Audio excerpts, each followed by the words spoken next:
முதலில் தலைப்புச் செய்திகளை பார்க்கலாம். இஸ்லாமிய புரட்சி காவல் படை கடற்படை பிரிவுடன் இணைந்து ஆபரேஷன் ட்ரூ பிராமிஸ் போர் நடவடிக்கையின் 84வது அலையை நடத்தியுள்ளது. இதில் இஸ்ரேல் மற்றும் அமெரிக்க படைகளை இலக்காக கொண்டு பந்தார் ஷ்வைக் துறைமுகம், துபாய் கடற்கரை மற்றும் துபாய் துறைமுக வசதிகளை குறிவைத்து கூட்டு தாக்குதல் நடத்தியுள்ளது. இந்த நடவடிக்கையில் பாலிஸ்டிக் ஏவுகணைகளுடன் காஹர் 380 பாய்ச்சல் ஏவுகணைகளையும் பயன்படுத்தி ஷ்வைக் துறைமுகத்தில் நிறுத்தப்பட்டிருந்த 6 அமெரிக்க தரையிறக்க பயன்பாட்டு போர்க்கப்பல்களை தாக்கினர். இந்த சம்பவத்தில் 3 கப்பல்கள் நேரடியாக தாக்கப்பட்டு மூழ்கடிக்கப்பட்டன. மீதமுள்ள கப்பல்கள் தீப்பிடித்து எரிந்தன. அத்துடன் IRGC கடற்படை துபாய் கடற்கரையில் அமெரிக்க மெரைன் அதிகாரிகளின் கூடும் இடங்களையும் ஒரு ஹோட்டலையும் இலக்காக கொண்டு ட்ரோன் தாக்குதல்களை நடத்தியது. இந்த தாக்குதல்கள் அதிக துல்லியத்துடன் நிறைவேற்றப்பட்டதாக கூறப்படுகிறது. இந்த கூட்டு நடவடிக்கைகளாலும் படகுகள் மூழ்கடிக்கப்பட்டதாலும் அமெரிக்க படைகளுக்கு கணிசமான உயிரிழப்பு ஏற்பட்டிருக்கலாம் என்று கருதப்படுகிறது.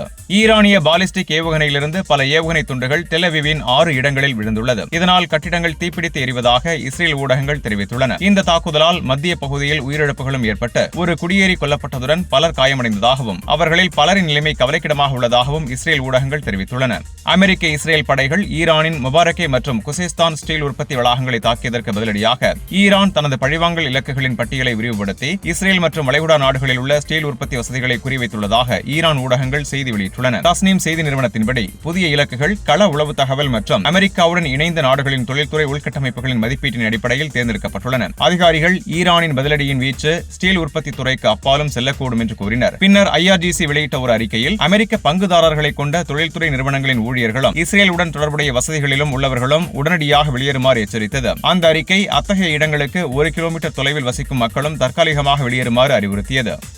தஸ்னீம் செய்தி நிறுவனம் வெளியிட்ட தகவலின்படி பிராந்தியம் முழுவதும் உள்ள பல தொழில்துறை வசதிகள் சாத்தியமான இலக்குகளாக அடையாளம் காட்டப்பட்டுள்ளன. அவற்றில் சவுதி அரேபியா, ஐக்கிய அரபு எமிரேட்ஸ், கத்தார், பஹ்ரைன், குவைத் மற்றும் ஆக்கிரமிக்கப்பட்ட பாலஸ்தீனத்தில் உள்ள ஸ்டீல் உற்பத்தி ஆலைகளும் அடங்கும். குறிப்பாக சவுதி அரேபியா ஜுபைலில் உள்ள ஹதீத் ஸ்டீல் உற்பத்தி நிறுவனம், அபுதாபியில் உள்ள எமிரேட்ஸ் ஸ்டீல் அர்கான் ஸ்டீல் உற்பத்தி நிறுவனம், கத்தார் மெசையிட்டில் உள்ள கத்தார் ஸ்டீல் உற்பத்தி நிறுவனம், பஹ்ரைன் அல்ஹித்தில் உள்ள பவுலாத் சுல்வன் GIC ஸ்டீல் உற்பத்தி நிறுவனம், குவைத் ஷுவைபாவில் உள்ள KWD ஸ்டீல் உற்பத்தி நிறுவனம், இஸ்ரேல் ஆக்கிரமிப்பில் உள்ள இஸ்தூத் யஹூதா ஸ்டீல் உற்பத்தி நிறுவனம் ஆகியவை இலக்குகளாக குறிவைக்கப்பட்டிருப்பதாக IRGC அறிவித்துள்ளது. சவுதி அரேபியாவில் உள்ள பிரின்ஸ் சுல்தான் விமான தளத்தில் நடைபெற்ற தாக்குதலில் சுமார் 12 அமெரிக்க வீரர்கள் காயமடைந்துள்ளதாக CBS செய்தி நிறுவனம் செய்தி வெளியிட்டுள்ளது. அவர்களின் காயங்கள் கடுமையானவை முதல் மிகவும் கவலைக்கிடமான நிலை வரை உள்ளதாகவும் தகவல் வெளியாகியுள்ளது.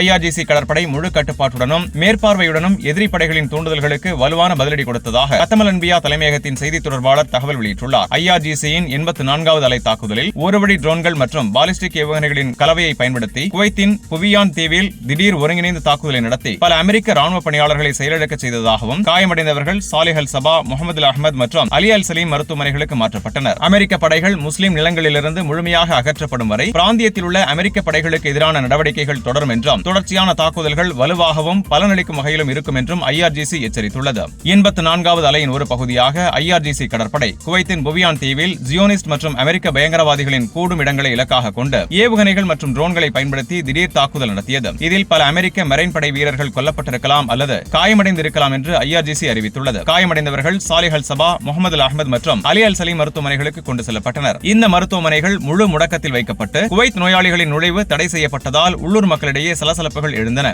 IRGC கடற்படை அமெரிக்க ராணுவ பணியாளர்களுக்கு எதிரான அழிவுகரமான தாக்குதல்கள் முஸ்லிம் நிலங்களிலிருந்து அவர்கள் முழுமையாக ஒழிக்கப்படும் வரை தொடரும் என்று தெரிவித்தது. மேலும் அல்ஹார்ஜ் தளத்தில் உள்ள பல அமெரிக்க வானூர்தி எரிபொருள் நிரப்பும் விமானங்களையும் தளவாட ஆதரவு தலைமையகத்தையும் அழித்ததாகவும் IRGC கூறியது. இனி விரிவான செய்திகளை பார்க்கலாம். ஹார்மூஸ் வழித்தடத்தை ஈரான் கட்டுப்படுத்தியதால் 350க்கும் மேற்பட்ட எண்ணெய் டேங்கர்கள் நிறுத்தப்பட்டுள்ளன. ஈரானிய செய்தி நிறுவனமான ஃபார்ஸ் வியாழக்கிழமை வெளியிட்ட செய்தியின்படி ஓமன் கடல் மற்றும் வளைகுடா பகுதியில் 350க்கும் மேற்பட்ட எண்ணெய் டேங்கர்கள் நிறுத்தப்பட்டு ஈரானின் அனுமதியை எதிர்பார்த்து காத்திருக்கின்றன. உலகின் மிக முக்கியமான எண்ணெய் போக்குவரத்து வழியான ஹார்மூஸ் நீரிணை அமெரிக்கா, இஸ்ரேல் மற்றும் அவர்களின் நட்பு நாடுகளுக்கு தற்போது மூடப்பட்டுள்ளது. கப்பல் போக்குவரத்து முழுவதும் ஈரானின் அனுமதியை பொறுத்தே நடைபெறுகிறது என்று தெரிவிக்கப்பட்டுள்ளது. ஈரானிய படைகள் கடல் வழிகளின் முழு கட்டுப்பாட்டையும் தங்களிடம் வைத்துள்ளன. கடலில் கூடியுள்ள கப்பல்கள் தங்களது இயக்கத்தை நிறுத்தி அடையாள அமைப்புகளை முடக்குமாறும் உத்தரவிடப்பட்டுள்ளன. இந்த தேக்கத்தில் 25 சூப்பர் டேங்கர்கள், 200 வழக்கமான எண்ணெய் டேங்கர்கள், 70 திரவ இயற்கை எரிவாயு LNG மற்றும் CNG ஏற்றிய கப்பல்கள் அடங்கியுள்ளன. இந்த நடவடிக்கைகள் பிப்ரவரி 28 அன்று தொடங்கிய அமெரிக்க இஸ்ரேல் ஆக்கிரமிப்புக்கு பிறகு ஈரானின் பாதுகாப்பு முன்னுரிமைகளுக்கு ஏற்ப ஹார்மூஸ் வழியை நிர்வகிக்கும் உத்தியின் ஒரு பகுதியாகும். தெஹ்ரான் தொடர்ந்து வலியுறுத்துவது என்னவென்றால் பகைமை இல்லாத கப்பல்கள் மட்டுமே பாதுகாப்பாக செல்ல அனுமதிக்கப்படும் என்பதாகும். ஈரானிய ஊடகங்களின் தரவுகளின்படி ஹார்மூஸ் வழியில் போக்குவரத்து வரத்து கணிசமாக குறைந்துள்ளது. தற்போது தினசரி 5க்கும் குறைவான கப்பல்கள் மட்டுமே அனுமதிக்கப்படுகின்றன. அமெரிக்க அதிபர் டொனால்டு டிரம்ப் ஈரானின் எரிசக்தி உள்கட்டமைப்பு மீதான தாக்குதல்களை 10 நாட்களுக்கு தற்காலிகமாக இடைநிறுத்துவதாக அறிவித்துள்ளார். டெஹ்ரானுடனான பேச்சுவார்த்தைகள் மிகவும் நல்ல முறையில் நடைபெறுவதாகவும் அவர் தெரிவித்தார். தனது சமூக ஊடக பக்கமான ட்ரூத் சோஷியலில் டிரம்ப் எழுதியுள்ளார், ஈரான் அரசின் கோரிக்கையின்படி எரிசக்தி ஆலைகள் அழிப்பு நடவடிக்கையை 10 நாட்களுக்கு இடைநிறுத்துகிறேன். இந்த இடைநிறுத்தம் ஏப்ரல் 6 திங்கட்கிழமை மாலை 8 மணி வரை நீடிக்கும். மேலும் அவர் கூறியுள்ளார், பேச்சுவார்த்தைகள் தொடர்கின்றன. போலி செய்தி ஊடகங்கள் மற்றும் மற்றவர்களின் தவறான அறிக்கைகள் இருந்த போதிலும் பேச்சுவார்த்தைகள் மிகவும் நல்ல முறையில் முன்னேறி வருகின்றன என டிரம்ப் அறிவித்துள்ளார். லெபனானின் ஹிஸ்புல்லா தென் லெபனானில் இஸ்ரேல் ராணுவ கவச பிரிவுகளுக்கு எதிராக தொடர்ந்து பதுங்கியிருந்து தாக்குதல் நடத்தி வருகிறது. வியாழக்கிழமை பல இஸ்ரேல் டேங்கர்களை தாக்கியதாக ஹிஸ்புல்லா அறிவித்துள்ளது. விடுங்கப்பட்ட வைக்கோல் என்ற பெயரில் நடைபெறும் இந்த புதிய சாதனை எண்ணிக்கையில் ஹிஸ்புல்லா 94 ராணுவ செயல்பாடுகளை மேற்கொண்டுள்ளது. இது லெபனான் மற்றும் அதன் மக்களை பாதுகாக்கும் நோக்கில் தொடர்ந்து நடைபெற்று வருகிறது. புதன்கிழமை இஸ்ரேல் தென் லெபனானில் தரைவழி படையெடுப்பை தீவிரப்படுத்தியது. அல் கவுசா மற்றும் அல் காந்தாரா பகுதிகளில் முன்னேற முயன்ற இஸ்ரேல் படைகளை அனைத்து முனைகளிலும் ஹிஸ்புல்லா பதுங்கியிருந்து தாக்கியது. முந்தைய நாள் 87 தாக்குதல்கள் என்ற சாதனையை ஹிஸ்புல்லா அறிவித்திருந்தது. வியாழக்கிழமையும் தொடர்ந்து